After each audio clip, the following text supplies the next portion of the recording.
Good morning students, how are you all. तो बच्चों, आज हम एसएसटी की पुस्तक के लेसन नंबर 18 रानी लक्ष्मीबाई को रीड करेंगे। बच्चों, आप रानी लक्ष्मीबाई के बारे में जानते हो ना। रानी लक्ष्मीबाई एक वीरांगना थी। उन्होंने हमारे देश को आज़ाद कराने में बहुत बड़ा योगदान दिया था।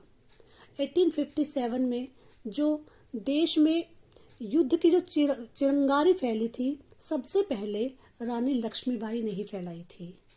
उनका हमारे देश की आज़ादी में बहुत बड़ा योगदान है। आज हम उन्हीं के बारे में रीड करेंगे। तो बच्चों, पेज नंबर 69 पर आ जाइए। प्राचीन काल से आज तक भारत में अनेक वीरांगनाओं ने जन्म लिया है। भारतीय इतिहास के निर्माण में इनका महान योगदान रहा है। झांसी की रानी लक्ष्मीबाई भी उन्हीं में से एक थी। बचपन में उनका नाम मनु था। वे एक बहादुर बालिका थी। वे बचपन में उन खेलों को पसंद नहीं करती थी जिन्हें अन्य लड़कियां अक्सर खेलती हैं। वे बचपन से ही तलवार चलाना और घुड़सवारी करना पसंद करती थी। तो बच्चों, आपने पढ़ा रानी लक्ष्मीबाई के बचपन का नाम क्या था? मनु। और वह कहाँ की रानी थी? वह झांसी की रानी थी। और वो कैसे खेल खेलती थी? घुड़सवारी करना और तलवार चलाना। उन्हें ऐसे खेल पसंद थे। उन्हें वह खेल पसंद नहीं थे जो लड़कियां खेलती थी। अपनी घुड़सवारी और तलवारबाजी का परिचय उन्होंने अंग्रेजों के विरुद्ध युद्ध में दिया, क्योंकि तब उन्होंने अंग्रेजों को नाको चने चबवाए थे। लगभग पूरे भारत में अंग्रेजों का राज हो गया था।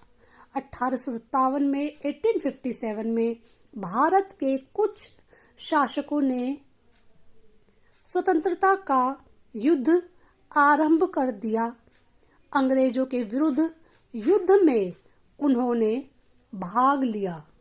वे बड़ी बहादुरी से लड़ी, किंतु उन्हें झांसी छोड़नी पड़ी।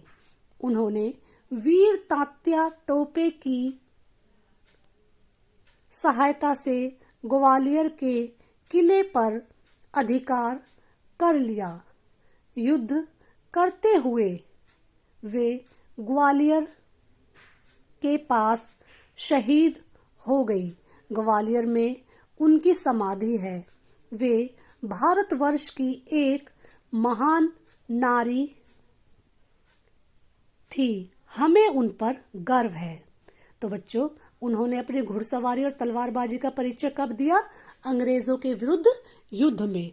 उन्होंने अंग्रेजों को नाको चने चबवाए थे और उन्होंने वीर तात्या टोपे की सहायता से ग्वालियर के किले पर अधिकार कर लिया।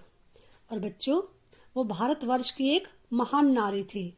हमें उन पर गर्व है। ठीक है बच्चों, अब आप इस लेसन को रीड करेंगे और रानी लक्ष्मीबाई के बारे में जानने की कोशिश करेंगे। ओके बच्चों।